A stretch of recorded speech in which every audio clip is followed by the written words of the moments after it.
Dear students, welcome back. So we continue with intellectual property law. I'm sorry the previous video lecture sort of got ended in a very abrupt manner. It's because of some technical issues. But we were looking at trademarks and I was stuck at Google. So we were looking at what are good trademarks and what does the trademark office look for when you're looking at when you're considering trademarks for registration. And so we had seen that they should not be descriptive and they should not be customary. They should they should be distinctive, and if they're not distinctive, then of course it's not a good sign.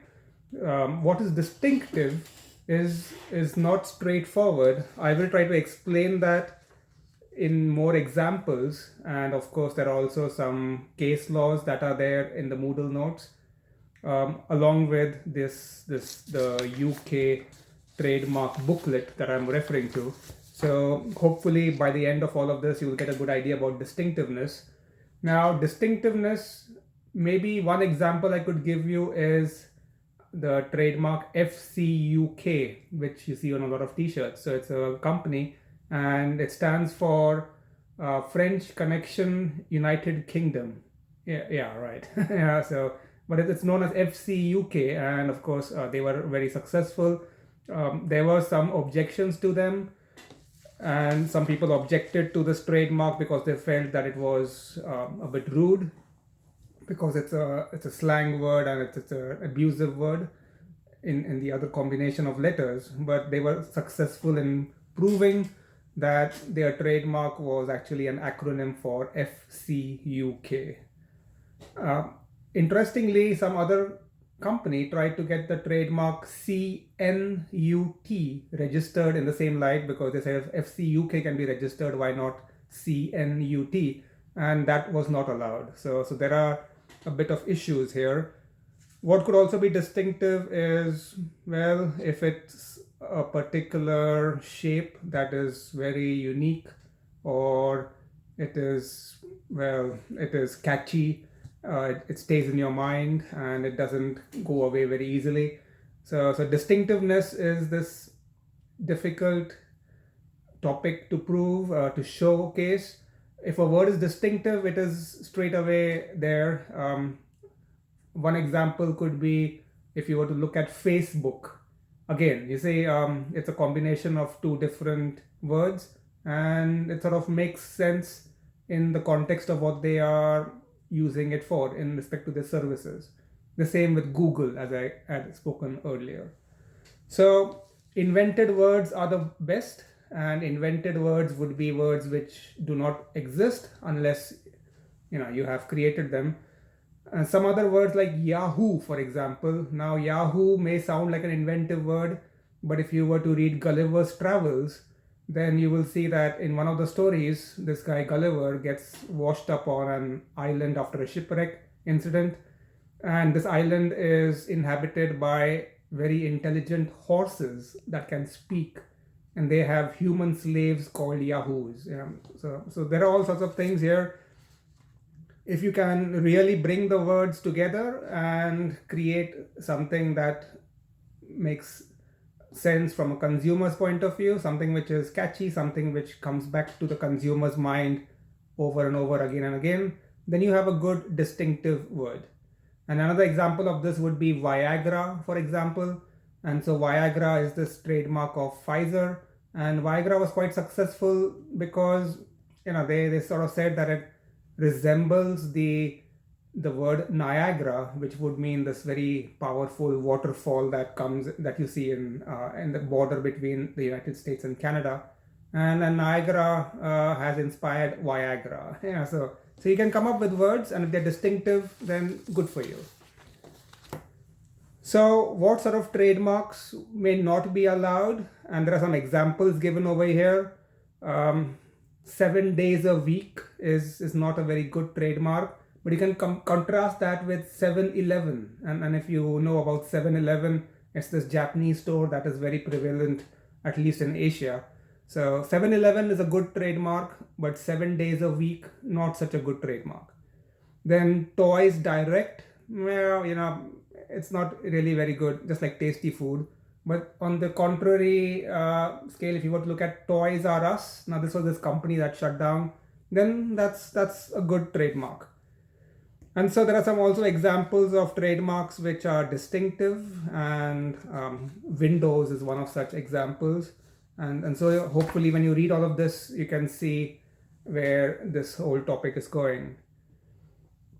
So when you are applying for a trademark, of course, you have to have certain ideas in mind. And one of these would be that you can have a prominent logo or a color scheme. And this is actually even advisable.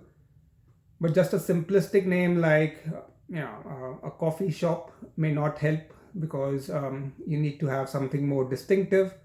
You could perhaps use your name, but again, there are some rules in this regard, which I'll talk about in more detail. Of course, what I'm referring to over here is very simplistic, but if you wanted a real full-scale idea about these things, then the directive is in Moodle, and you can check articles 4 and 5 and all of the relevant articles that are there. Also, some of the case laws that I have mentioned really help you to understand some aspects. The same also goes for morality. Morality is this very confusing thing that you have to be careful about.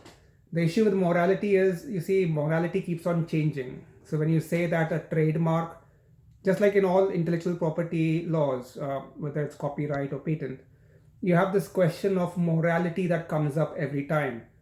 For example, under patent law, well, weapons can be patented, but although there's a separate provision in this regard, there was an issue where somebody made an invention which could kill people in a very cruel way, and it was felt to be immoral.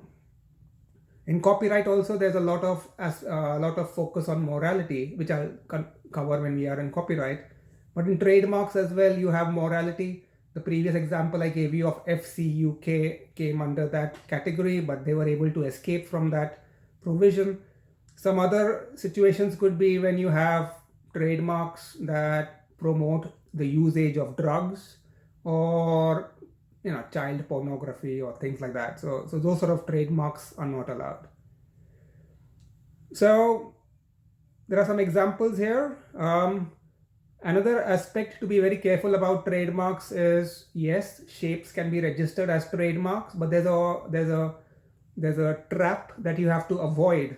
And one of these examples was Lego. So if you remember from your childhood days, this is a Lego product. It's a Lego brick. And Lego, the company, tried to get this registered as a trademark. Now you see, the problem here is, if you want to get this registered as a design or as a patent, that makes sense, because this shape actually serves a purpose, right? The purpose here is it helps to attain a certain technical effect. And if that is the case, then it would not be a trademark issue, but would rather be a patenting issue. But suppose if you get a trademark on this 3-dimensional shape, and trademarks are, as I explained earlier, forever. So you can renew them after every 10 years. Then you can see what you are basically getting is a monopoly on this shape, which would be unfair, because this is just a requirement for a technical aspect. So keep this in mind. This is very important, especially in the exam and stuff like that. This is always an issue where people tumble and fall over. So there are some provisions over here regarding 3-dimensional shapes and specially protected emblems. So if you have a special emblem like a flag of a country, or the Red Cross sign or the Red Crescent sign, then these cannot be trademarked either.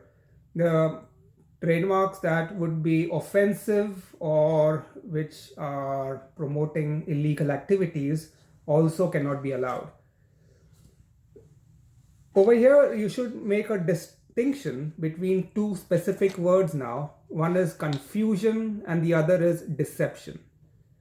Now, if a trademark is deceptive, that is, it's designed to deceive people, then that is not acceptable. So that would never be allowed as a trademark. So if your trademark makes you makes consumers think that your product is actually some other manufacturer's product, then you are in trouble. But on the other hand, confusion is something very different.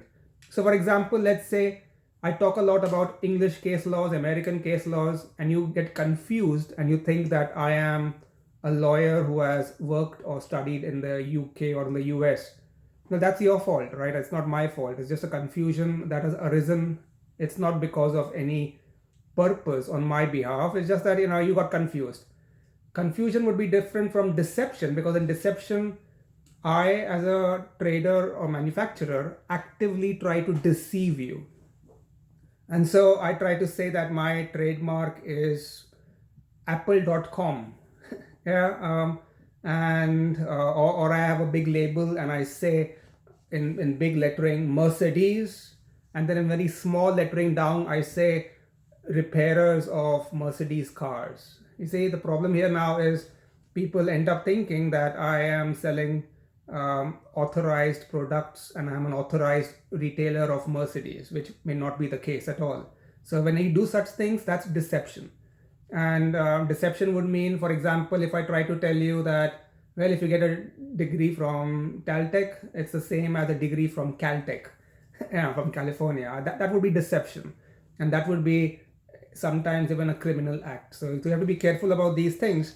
But if your trademark does not fall in any of these outlined situations, then you're good to go. And lastly, there is this issue of bad faith. And when you come out to bad faith, the example I can give you is of cyber squatting. Now, this used to happen in the past, not much nowadays.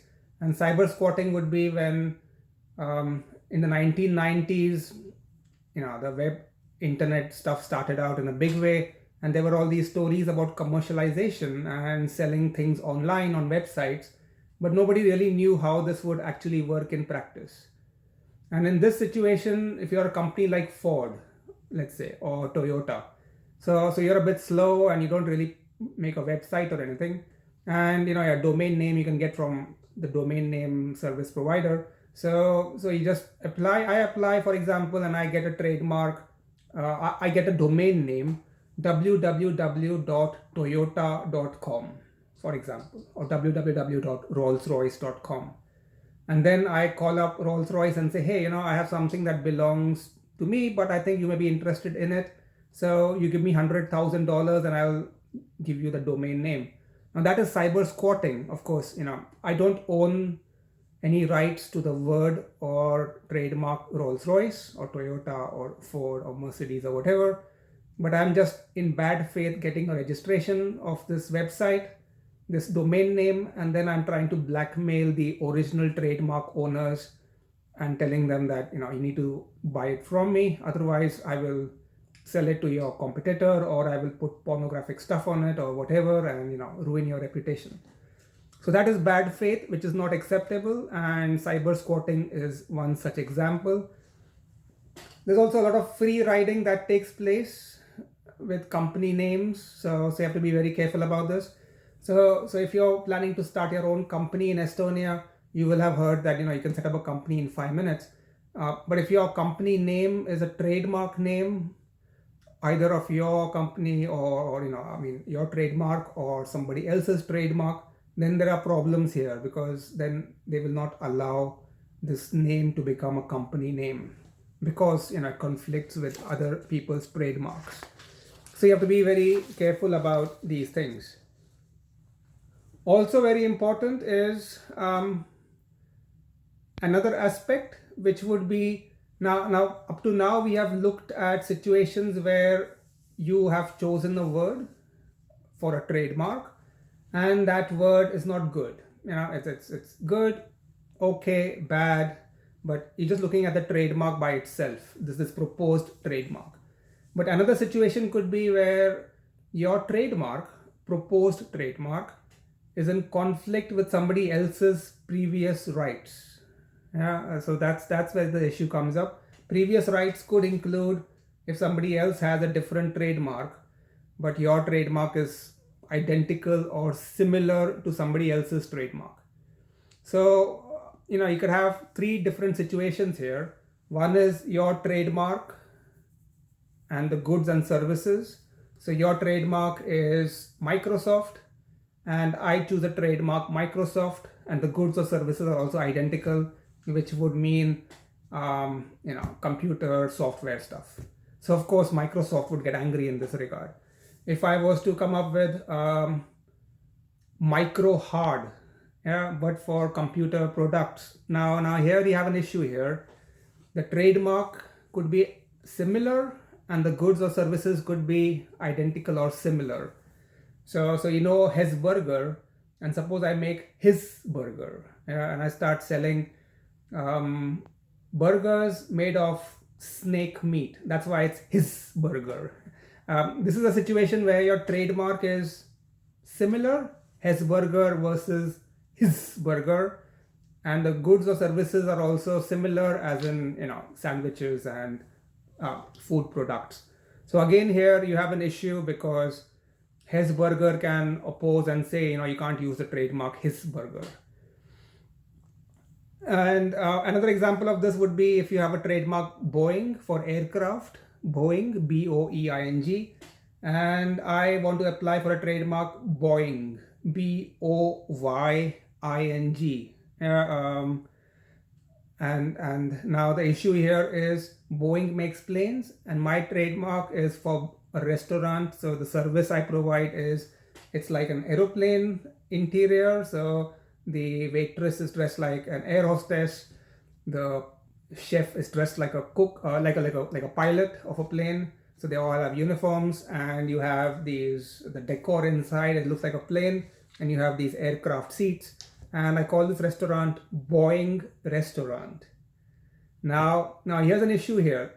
When you look at trademarks and goods or services, Boeing makes planes, and my trademark is Boying, Boying, and it's for a restaurant which has an aircraft theme. So this would be the third situation where your trademark is identical or similar, but your goods or services are not similar at all. And again, this can be quite complicated. Another example of this was Viagra. And Viagra, is this blue pill, and it's for male impotency, and it has a scientific basis. It's a drug. It's not something you can just buy from Remy or Magistral or somewhere. You have to really have a prescription and everything for that. And on the other hand was Viagreen, which was this aphrodisiac, this fake thing which just puts you in the mood. So it is a blue colored liquid. It's a mixer. You put it in a cocktail with alcohol, you drink it, you sort of feel relaxed. And so these are two trademarks, Viagra versus Viagreen. And this is again a dispute because Viagra is a scheduled drug for male impotency, and Viagreen is Viagrene, and it's this liquid that you add to alcohol to just get in the right mood. So again, these are conflicting situations because just like as with children, you have the tablet for adults, so 500 milligrams, and then children of course can't take such a big tablet. For them you have the liquid form of it. So there was always this risk that people may mistake Viagreen as a softer version of Viagra. That Viagra you take with proper medicines and Viagreen you take with alcohol. So again, this is a conflict area. And one very famous aspect about this was Victoria's Secret. If you know Victoria's Secret, they make these very expensive high-end lingerie. Well, not very high-end, but they are designer stuff. And they are very famous for their products. Not doing very well nowadays though, unfortunately, but for the last couple of years. It seems that their products are aimed at perfect consumers, and well, nobody's really perfect, so you have a problem in this regard. So a big chunk of potential clients feel upset about, this product not being targeted at them. So as a woman, so of course there was Victoria's Secret, and then somebody came up with Victor's Little Secret, which was in like a $1 sex shop where you can buy a pen, and then if you click on the pen, then you get a naked photo on it or something. And so, of course, Victoria's Secret were very upset about this. But this guy's name was Victor, and he had a small shop in the basement, and he called it Victor's Little Secret, where you could get a $1 teacup with some obscene messages on it or whatever, and clothes and t-shirts and simple stuff.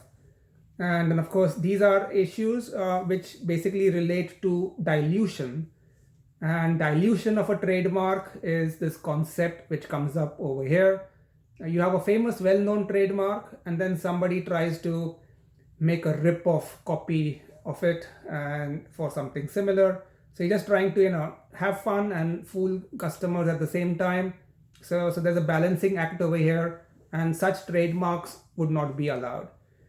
So basically, right now, what we're looking at over here was a situation where you have trademarks, and your proposed trademark, yours as in your client's proposed trademark, is in conflict with a previous trademark which may have been registered or used or whatever. And so in that situation, you can have problems. One example over here, of course, is with technology, and technology brings up a lot of interesting issues. And this deals with meta tags. So this was one of the first cases from 2004, Reed versus Reed, R-E-E-D. And interesting case in the sense that before the internet era, there was this company, Reed XYZ, and they were an employment bureau. And if you wanted a job after graduating from university, you would send your CVs to them, and then they would match you with potential employers. So there was Reed Employment Bureau. And on the other hand was Reed Publishing Company. So Reed Publishing Company published newspapers. And in the newspapers, as you know, you have news, you have TV program, TV guide, and then you have a small place where you have advertisements for employment available, vacancies and stuff like that. So they coexisted, they never had a problem. And then when the internet started in the 1990s, both of these companies went and got their websites done. So it was Reed, Employment Bureau, whatever, .com. And this other company was Reed Publishing.com. And well, they thought there wouldn't be a problem. But you see, now you have a situation where the name is similar. And in this context, you have to keep in mind that when you look at such names, the main part is Reed. Employment Bureau is not relevant. And the other part, because that's commonly used English language words, those are words. And then on the other hand, you have Reed Publishing House. Publishing and house again have no real meaning. So Reed, R-E-E-D, would be the one with the real meaning. And these are basically, I think, names of individuals. So now you have a serious problem here because your trademarks are similar, almost identical if you could knock out the irrelevant part. And the activities are also now similar, right? Because one is an employment bureau and the other is a newspaper publisher, which also publishes job advertisements. And before the advent of Google, search engines were a bit more crude. So basically, if I paid money to the search engine, my search result came up. That's it, as simple as that. So you had a problem here because customers would type in Reed, R-E-E-D, and type enter on the search engine, and the search engine, based on the meta tag Reed, would come up with one particular website above the others. And so this was considered as a problem area, and this of course also became a legal dispute. But already you can see over here that if you're applying for such a trademark, the problems that can arise, not only when the trademark is visible, but even if it's invisible as in meta tags. So these are some of the cases over here. And well, basically dilution is if you're hurting somebody else's reputation, and that's not acceptable. So for example, champagne is expensive and champagne comes from that part of France. It doesn't come from Sarema, it doesn't come from Latvia or Croatia. No, it comes from that part of France. The same would go for Scotch. Scotch comes from that part of Scotland, right? So if I were to start a company and start making products like the champagne of South Estonia, and that's not a good trademark, simply because I'm harming the reputation of the original champagne producers from that part of France. And you can see over here the overlap between trademark law and geographical indications, which I had referred to in the very first lecture. So these are all sort of things that go into a trademark. So it's not straightforward and simple. There can be a lot of complications. And I knew one student, engineering student, and they had a good trademark, and it was for a website and an app that they had created.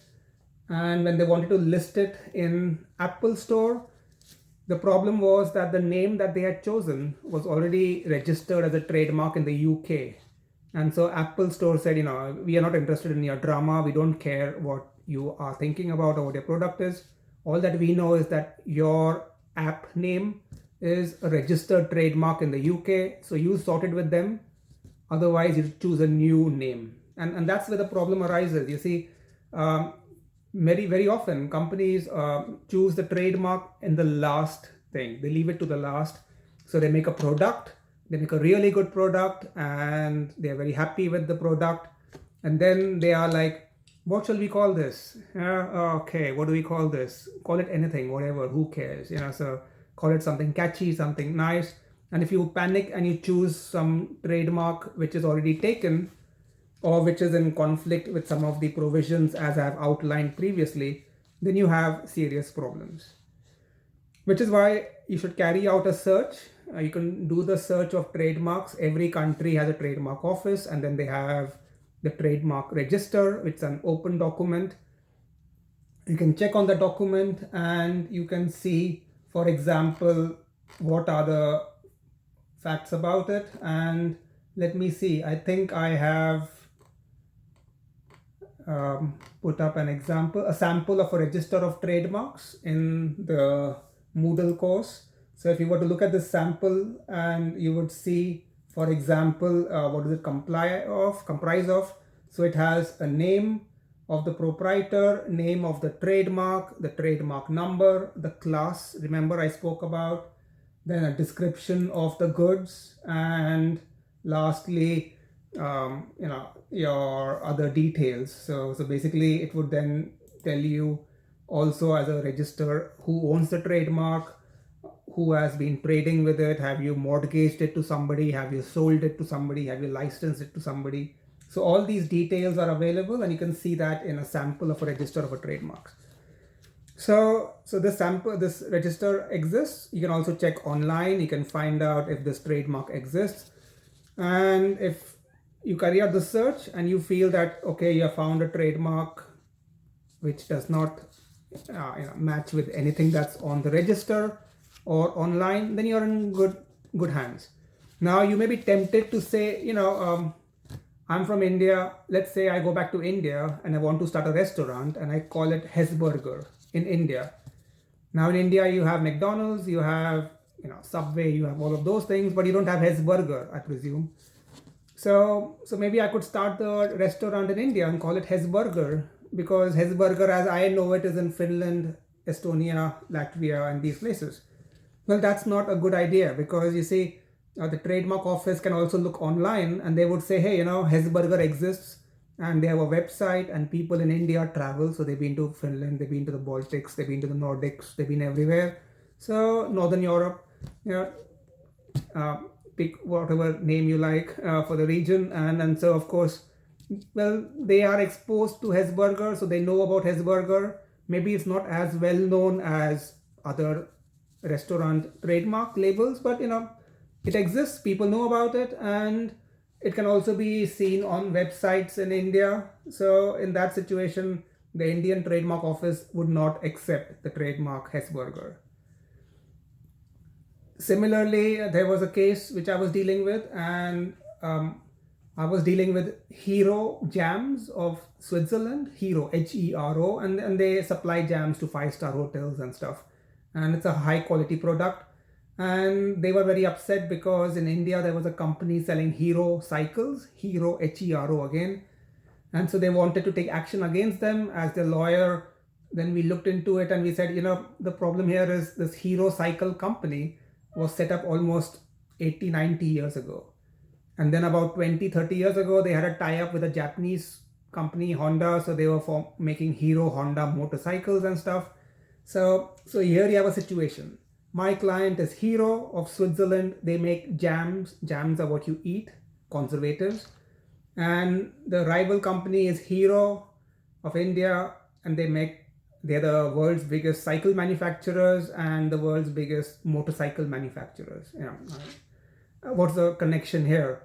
One is a jam maker, food maker. The other is a motorcycle manufacturer. So again, in these situations, of course, this is where all these problems arise, and the trademark office will look into all of these things.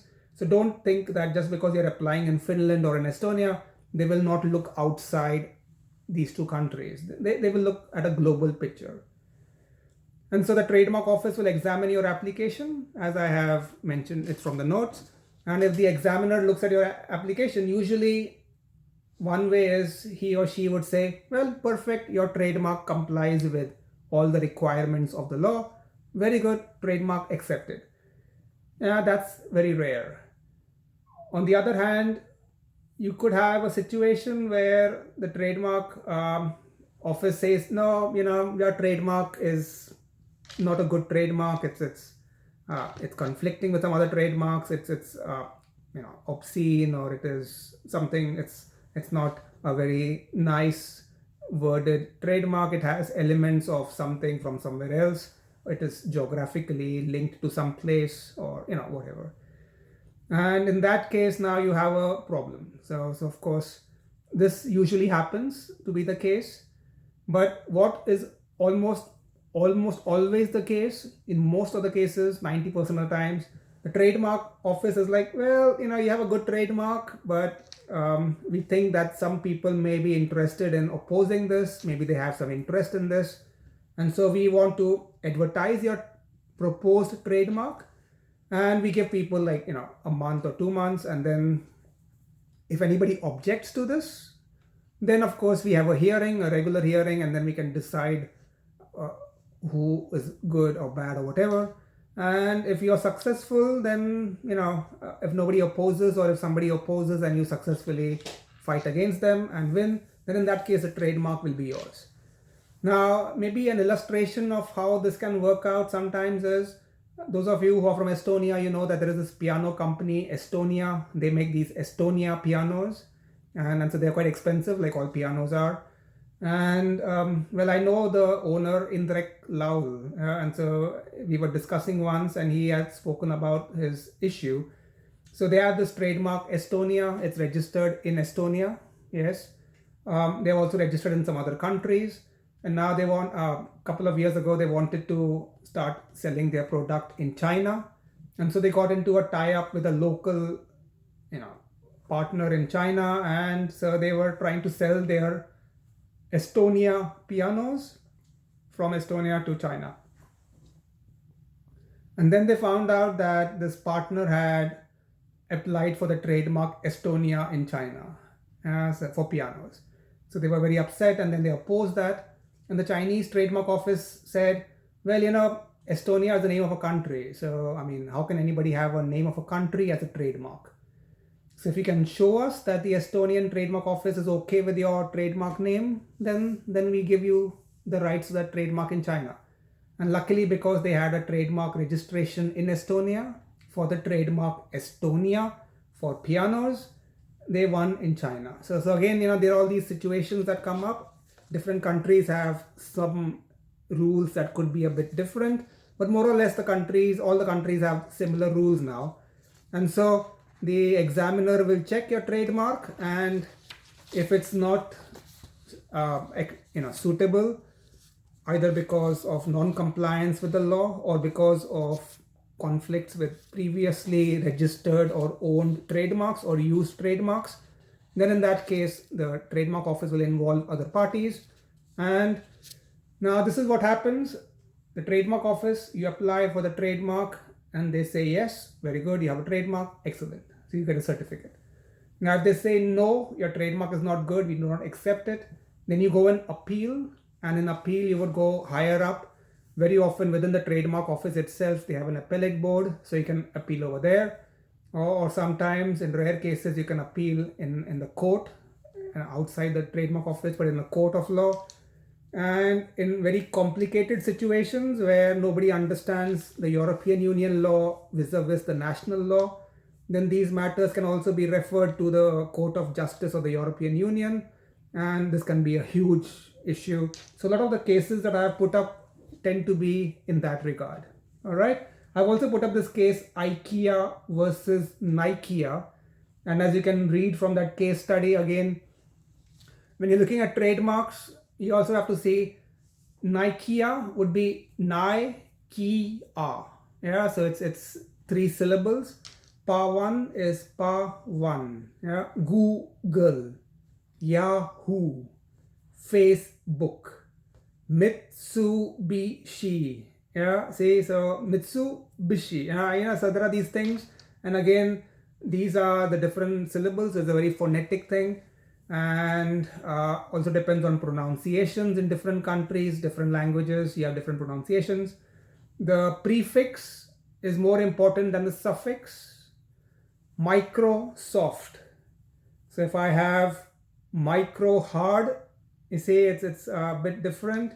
But if I have Macrosoft, here's an issue. Microsoft, they are very, very similar. The only difference is I and A, and they are both vowels, so you have an issue here. But Microsoft, micro hard. You see, already they are 2 different words. I mean, if you hear them, talk them, pronounce them, you can already see the difference over here. So you have to be careful about this. And of course, as mentioned over here, if somebody opposes your trademark application, so you apply for a trademark and the trademark office advertises it, and somebody gets upset, anybody under the sun can object. It could be like the trademark FC UK, somebody is not happy, they object. So you can have these situations, and if any of these things come up, then of course it's a proper legal dispute. So how do you apply? Well, you can apply in the trademark office and the national trademark office in Estonia, Finland, UK, wherever. So you can do it online, or you can do it through a form which you file in person. If it's online, paperless, it's cheaper. If it's in person, you fill up a form, your name, your address, as in the trademark owner, details, then the trademark, the class, the goods or services, list of them, not everything, but that class and just some goods or services that are linked to your product or service. And then limitations, you can always say that I'm applying for the trademark Tallinn University of Technology, but I don't want Tallinn separate, I don't want university separate, of separate, technology separate. No, I want Tallinn University of Technology together as one package. Yeah, so you can put in that, maybe a label mark, Taltech, with a logo and things, and that's it. And you pay the fees. And of course, if you're applying for the same trademark in different classes, so class 1, class 5, class 12, class 13, in that case you apply and you pay extra 50 euros as your service official fees, filing fees, and there you are, and it's done. So when you do this, the process can take 6 months, maybe a bit longer. So there's a flow chart over here in page 13 which outlines the process. And of course, it's a confidential process. It's done. It's a quasi-judicial process. It's not a court, but it's a semi-court. So they take evidence. They do all of these things. So you have to be very careful about all these requirements. And if you do all of this in the right way with the correct evidence and everything, then you have a good case and you are successful. Okay, so well, that's it for today, and I'll try to add up some more things over here. So you could also maybe start reading lecture 4 notes and lecture 5 notes, and I'll continue with this again next week. So thank you for your time and have a nice day. Goodbye.